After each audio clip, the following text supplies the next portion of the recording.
مبخوت الهدف رقم 15 في هذا الموسم. علي في مواجهة حميد عبد الله، يضع الكرة الجزراوي في المرمى، يسجل الهدف في هذه اللحظات علي مبخوت ويتقدم للجزيرة، يتقدم للجزيرة.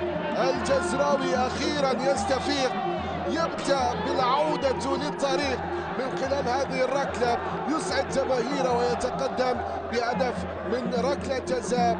يعني عاد فيها حكم اللقاء للفار ومن ثم احتسبها ركلة جزاء لمصلحة فريق نادي الجزيرة. إذا الهدف رقم 15 لعلي مبخوت في هذا الموسم. 15 هدف لعلي مبخوت، 15 هدف بالفعل